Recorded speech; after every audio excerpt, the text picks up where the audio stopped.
championship on hold. Paul Briggs, 3.5 years in boxing retirement in the red and white trunks. He is going to come out headhunting. And Briggs is down for a body shot early.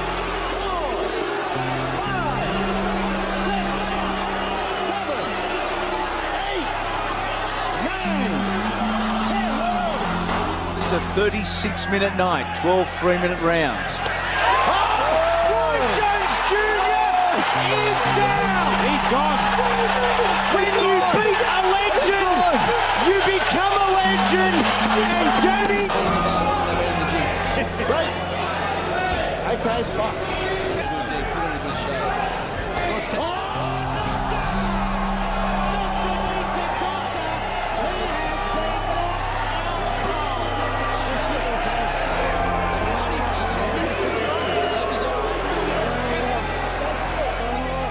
This is an expose uncovering Angelo Hyder, Danny Green, and the Murdoch Mafia's Fox Sports boxing corruption. This includes the exploitation of Roy Jones Jr. and Paul Briggs, which were aired on Foxtel and Main Event. Concerns Briggs had previous neurological damage.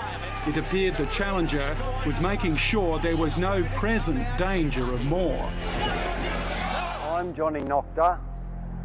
My skull was fractured in 3 places on the public street by the corruption within Angelo Hyder's Fox Sports boxing industry.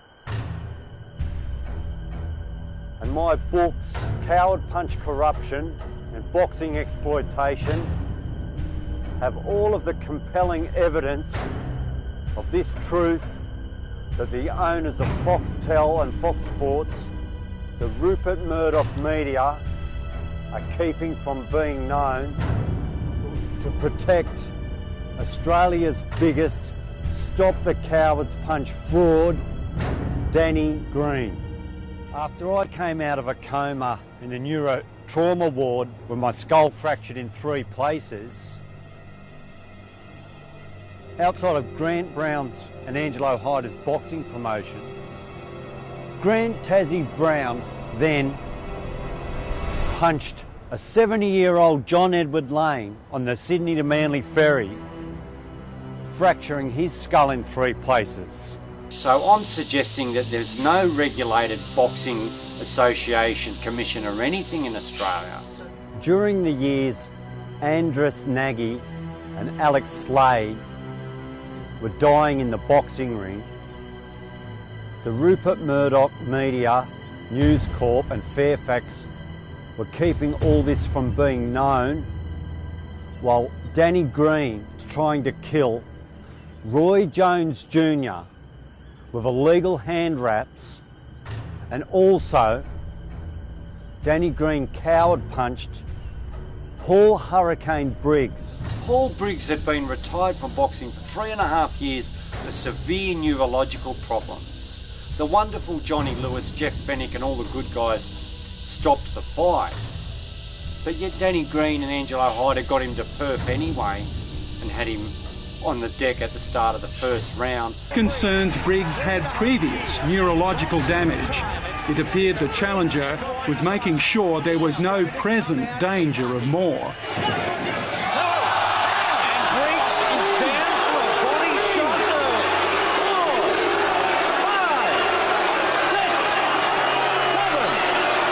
Murdoch media colluded with Tasmania police to obstruct justice by not reporting my fractured skull.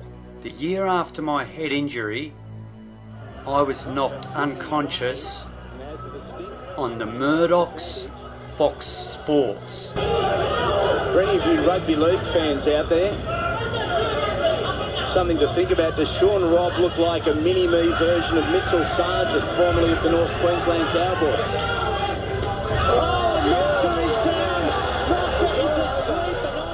This was attributed to Tasmania police and the Murdoch media's manipulation of events.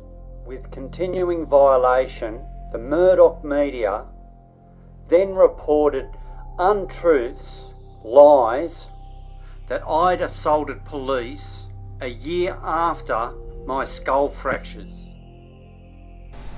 This article shows that the Murdoch media, who were the owners of Fox Sports and the Mercury paper, were instrumental in Johnny being knocked unconscious on Fox Sports on 2 separate occasions. Johnny isn't just a boxer with a brain injury. Johnny is a family man with 2 beautiful children and a loving wife by his side.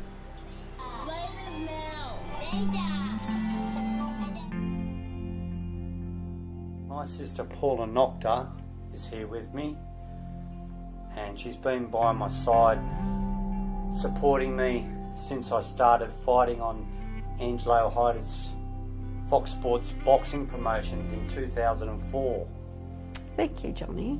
Yeah, I've always enjoyed watching Johnny fighting, and he's very entertaining, and he'd recite poetry and things like that. I've enjoyed supporting him, but there's a few events that have stuck out in my mind. One in particular before your head injury was when you came up to me looking absolutely shocked because your promoter, Angelo Hyder, trainer, he paid you $50, which I thought was disgusting. Just before that, I'd seen his wife, Leanne Hyder, counting large sums of money, and not to mention the televised takings that they would be getting from it as well. I thought that was really disgusting to pay a main event fighter such a small amount like that. Well, I wasn't a main event fighter, but the fact of the matter is, it's Murdoch's Fox Sports, which is televised all throughout Australia and all the pubs and clubs, and you know, people have got to pay for Fox Sports on their Sky channel and everything on pay TV. And I never expected to get fit. I thought I was maybe getting $1,000 for the fight, for the 6-round fight that I had with Tim Jury that night. Yeah. Ladies and gentlemen, we now move on to a welterweight bout for the evening. Set down for 6 by 2-minute rounds. Introducing into our red corner, one of the strangest fellows in boxing today. He calls the town of Tucleone his train. I remember the fight after your head injury. You had a fight. I think yeah, that was after my head injury. Yeah.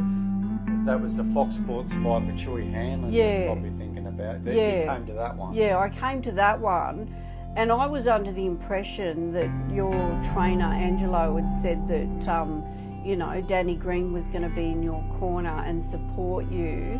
And sort of make reference to your courage and things like that, when that wasn't the case. Once the fight started, he was one of the people sort of announcing the events and things, and one of the things he said was, if you want to win on your record, then Johnny Noctor's your man. On here tonight, this is Johnny Noctor. Now, a little birdie told me before the show, Andy, that if you were ever to fight someone and you thought you could take someone, Johnny Noctor's your man. It could be Johnny Noctor.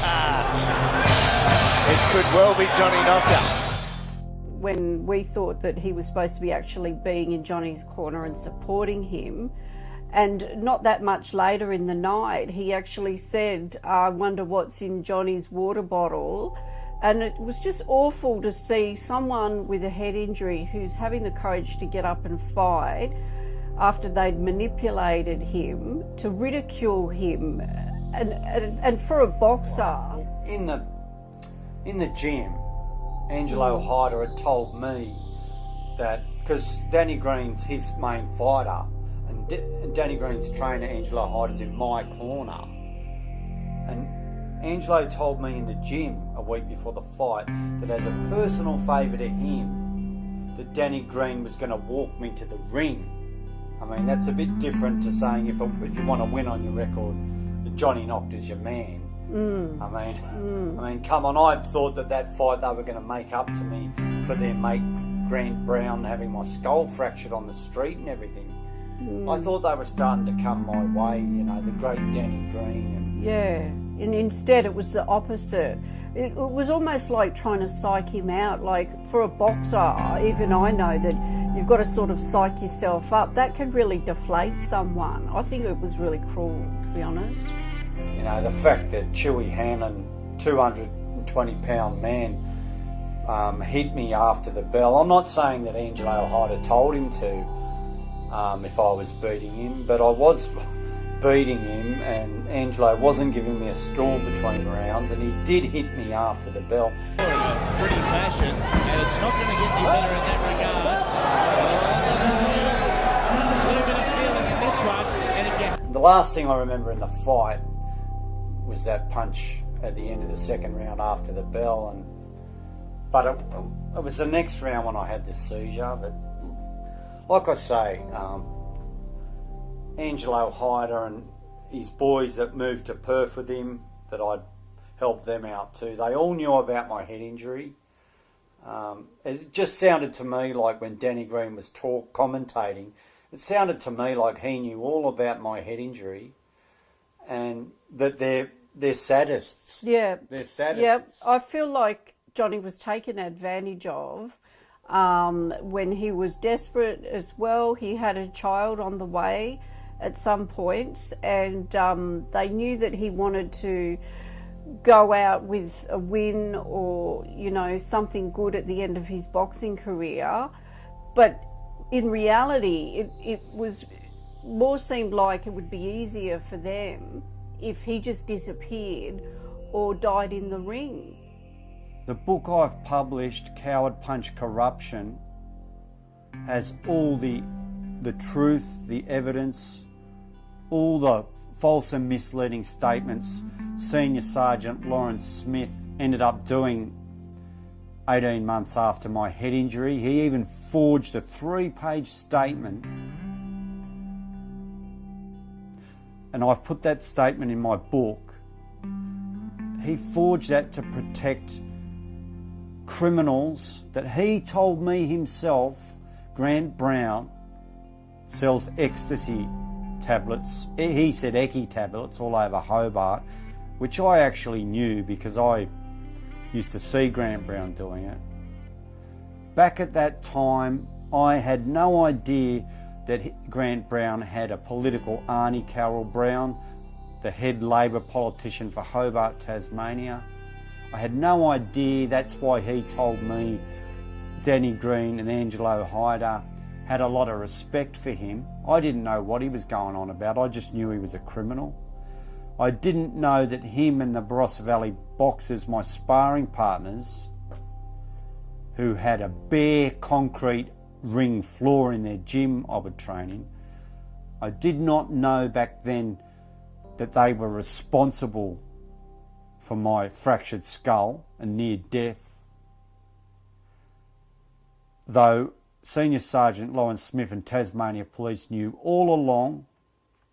A month after I came out of a coma and I could just start to walk around, I immediately obtained solicitor Craig Rainbird, and he got me to sign papers which should have released the IDM report, which he did not receive, he did not tell me about. A year after my head injury, I went back to the same boxing promotion, which was full of uniformed police with handguns on, which I didn't understand. There should have been crowd controlling security staff, not police officers everywhere with guns, but for some reason Grant Brown had police officers with guns all through his boxing promotion with Daniel Gill on, and I was only actually there to find out who nearly killed me a year earlier.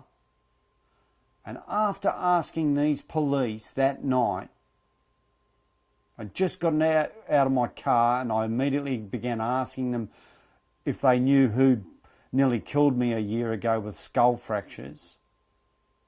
And then an hour later, after I'd asked them, 3 or 4 of them came up behind me. I did not know they were cops, because they came from behind, very violently put me into the ground and handcuffed me, knowing that with Grant Brown and his political Arnie, that them writing down a report that I assaulted them when they knew it. They were still hiding the statement from me about who nearly killed me, but the judge read what they said, that I'd assaulted them. This now, what I've learnt, is called fraud upon the court.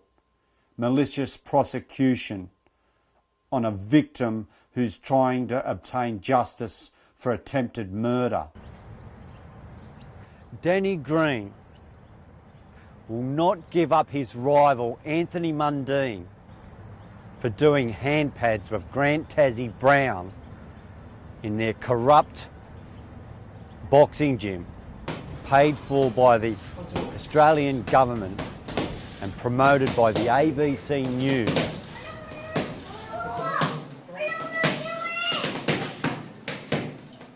Danny Green, being a sociopath, thinks he's pulling the wool over the Australian public's eyes by hanging out with Australia's worst coward puncher, Mark Geyer, on the grill team. Considering he's a Stop the Cowards Punch man, how can this be that he doesn't know Mundines with Grant Tassie Brown? After fracturing the skull of a 70-year-old man with a coward punch on a Sydney ferry. And also, how can he not know about 6'5" Mark Geyer breaking the bones in the face of an innocent small club supervisor at Gosford Leagues Club? Also, Mark Geyer is Australia's pin-up boy for the leading gambling agency TAB, which, in the Paul Hurricane Briggs exploitation of his neurological problems, the coward punch Danny Green did on Paul Hurricane Briggs. The fixed betting syndicate had some of Angelo Hyder and Green's mates making $50,000 bets for Paul Briggs to go down in the first round. This is compelling evidence, considering the missing piece of this enormous exploitation jigsaw puzzle is me, Johnny T. Noctor, who nobody knows about because of the Murdoch media, who are spending a lot of money to keep me and the truth from being known.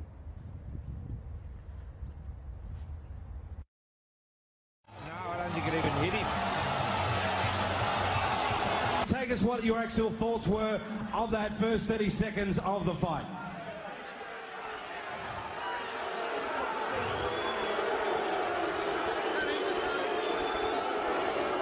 All right, just chill out. No one's as pissed off as me. Believe me. Not one person is as pissed as me. And that's criminal what he just did. And I don't blame each and every one of you guys in here for being filthy. So as a smarter person, I'll raise above that canine's level and I will apologise to you for his behalf. And I promise you, every person in here I will make it up to the next fight here. And I give you my word, I promise you. Firstly went to Hobart, Tasmania in 2002 to be with my wife, whose mother had recently passed away and she was homesick for a homeland. Even though I hadn't met Angelo Hyder yet, the Fox Sports boxing promoter near Sydney, I did immediately start sparring with Andrew Reid's Barossa Valley boxing gym. When he'd approached me skipping and shadow boxing in a park between my wife's house and his Barossa Valley boxing gym, and with all the sparring I was doing there, I actually went back over to Sydney. Even though I was getting along with my wife, I ended up working in night shift YE petrol station 5 nights a week, and going into my 30s, I was told with my sparring abilities that I should have a few fights before I got too old. and I immediately began sparring with all of Angelo Hyder's seasoned amateur and professional boxers, mainly the Willsy boys, heavy sparring. Angelo Hyder always would talk about how his fighters would get paid for sparring or fighting, but not for both. Yet once I began doing hundreds of rounds for him and Grant Brown's boxing promotions, including a 6-round bout with seasoned welterweight Tim Jury on Fox Sports, I still wasn't paid. So I told Angelo I was going back down to Tasmania to be with my wife and get a few fights in Melbourne and Tasmania away from him. So, because I couldn't keep doing it without pay, I was doing very heavy rounds with Jeff Croswell in Glenorchy, Hobart for Andrew Reid and Jeff.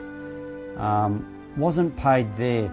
Andrew Reid was annoyed that Grant Brown wouldn't get me a paid fight that I was earning, and he knew Angelo Hyder was treating me badly.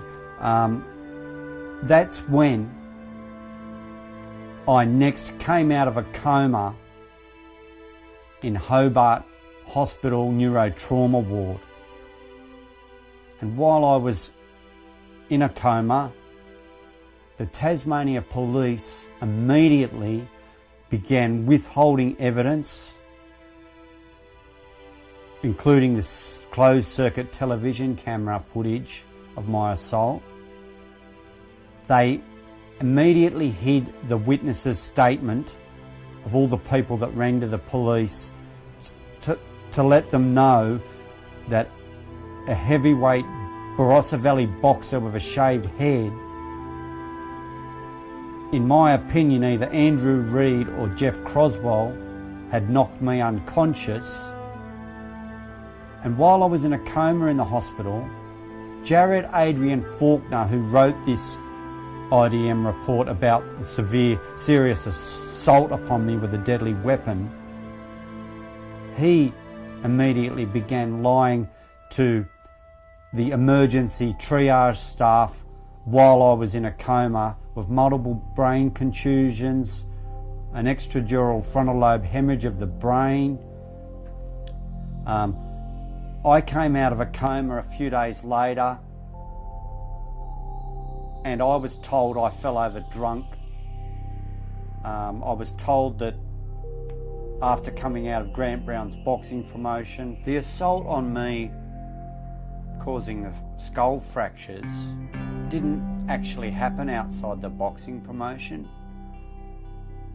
I'd left the boxing promotion very early, before the first fight had even started, because Grant Tassie Brown's security told me he didn't want me there because I didn't like criminals that sold ecstasy to children. And so I then left City Hall and I went across the road, and I actually spent a few hours in the Hope and Anchor Hotel. Met some people, was playing 8-ball and having a drink with them. Had forgotten about the boxing promotion altogether. When it was coming up to 11:30, I said goodbye to those people I'd met, and I just walked out the door of the Hope and Anchor Hotel where the CCTV footage was being filmed, and that's when I was assaulted with a deadly weapon by the man with the shaved head, who'd obviously come from the boxing promotion. I'm not sure if Jeff Croswell fought that night or not. I know I'd been doing heavy sparring with him in the gym, but I was a patron of the Hope and Anchor Hotel and just exiting the licensed premises when I was knocked unconscious into the street, not leaving the boxing promotion like all of the false and misleading lies that Tasmania police have written down since the minute of my assault. All the success in the world. Johnny Noctor just doing some fancy dancing centre ring. I'd love to see a little bit more of that. The poet Hobo. I want to know what's in Johnny Noctor's water bottle.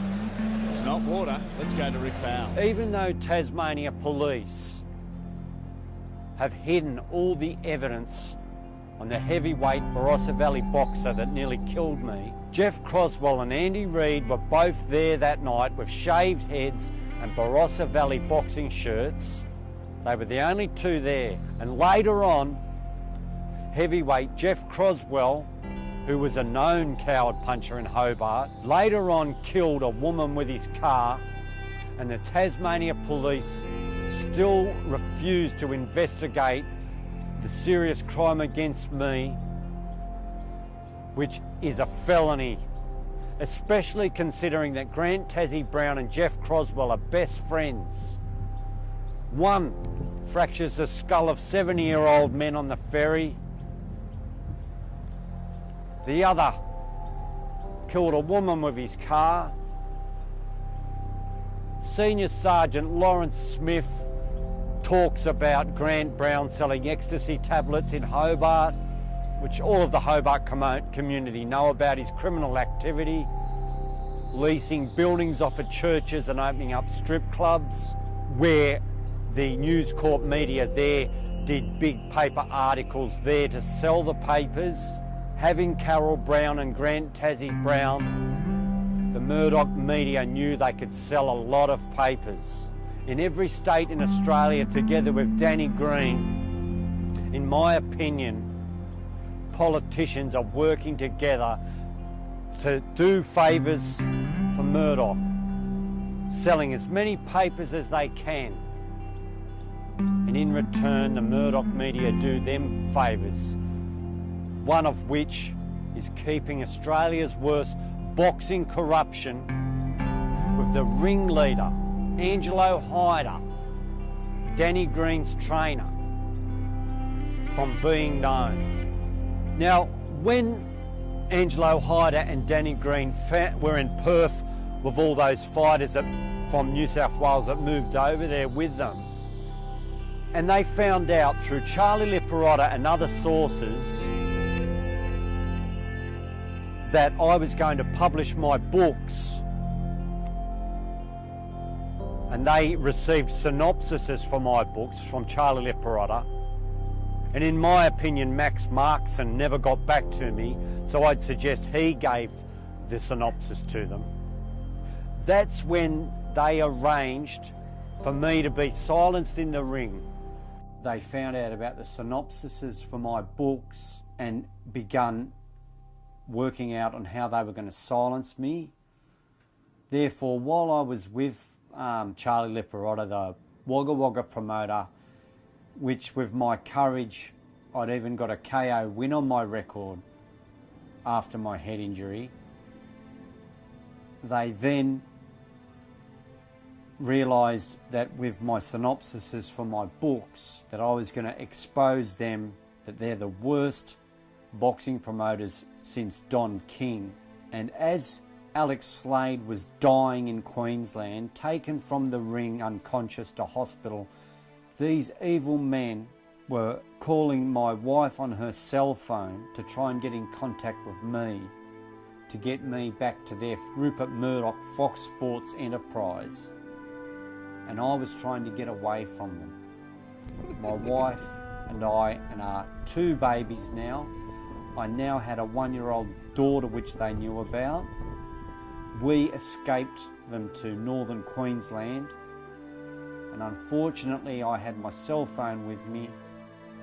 For some reason I trusted Charlie Liparotta, who called me up and asked me to fight a 19-year-old young bloke on the Gold Coast who was having his first fight. even with very short notice, only weeks' notice. For some reason I said yes, because I thought he was away from Angelo Hyder, thinking maybe Liparotta could lead me to a lawyer and a publisher for my enormous story resulting in justice, and I took this fight.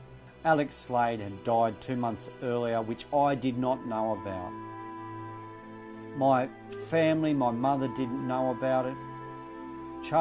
She contacted Charlie Liparotta. He spoke to her on the phone and in emails, told her he would never put me in any danger and that he was away from Hyder and he would look after me. However, the young Rohan Murdoch, who they never told me his name, had had 90 fights around the world with Russia's best boxers, and so they were putting me in the ring with him to ultimately silence me and wanting me to pass away in the ring like Alex Slade had just done. And this is their way that they needed to silence me so I could not publish my books. I came out of a coma in the change rooms with that one. Survived again. I don't know why I keep waking up. Since then I've found out 6 boxers have died, but Boxing Exploitation has all the circumstantial and conclusive evidence of this ring of vultures attempting murder upon me with Rohan Murdoch. Unlike good boxers in the world like Oscar De La Hoya, you know, all the good guys, opponents are told of records like that and given notice and looked after and prepared well to fight such men as Rohan Murdoch, Ali, guys that are such caliber fighters, rather than using a guy turning 40's head injury to get a KO win on his record without even telling me anything about him, is why Danny Green in the end and Angelo Hyder started their coward punch charity events with all the corrupt politicians like Carol Brown in Australia to exploit hundreds of millions of dollars of the taxpayers' money, as they've done their coward punch campaign with the ABC News, owned by the Australian government, all through the whole of Australia, while Grant Brown is with Anthony Mundine doing handpad sessions advertised by the ABC News as well, after he'd fractured the skull of John Edward Lane in 3 places on the Sydney to Manly ferry.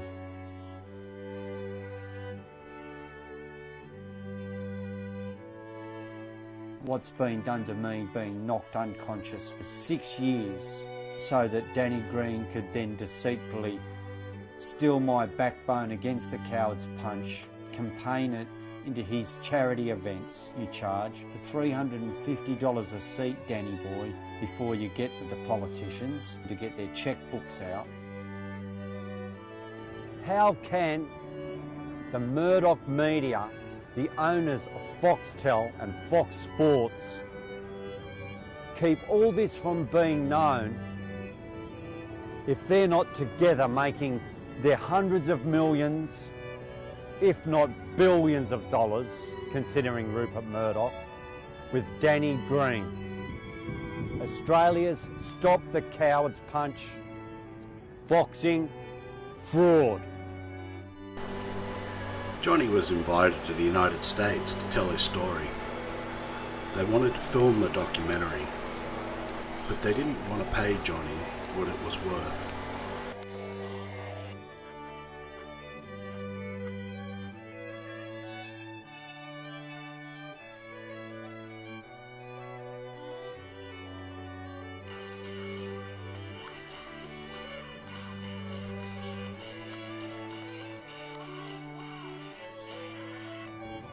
In the beginning, between 2007 to 2012, I was forced into exile from Tasmania, my wife and baby,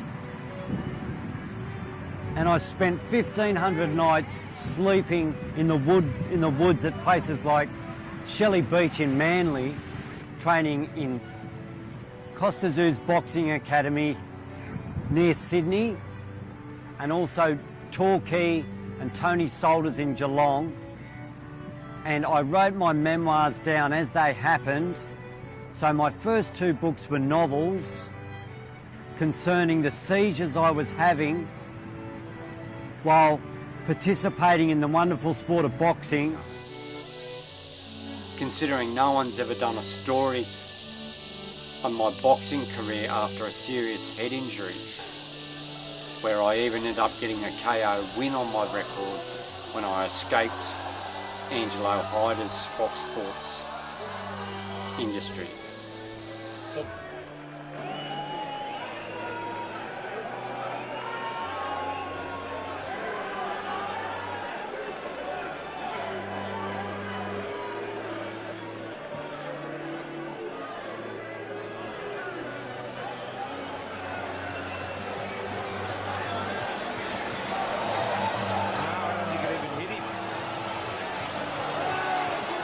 What your actual thoughts were of that first 30 seconds of the fight.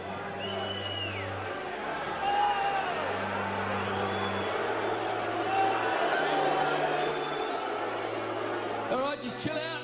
No one's as pissed off as me. Believe me. Not one person is as pissed as me. And that's criminal what you just did.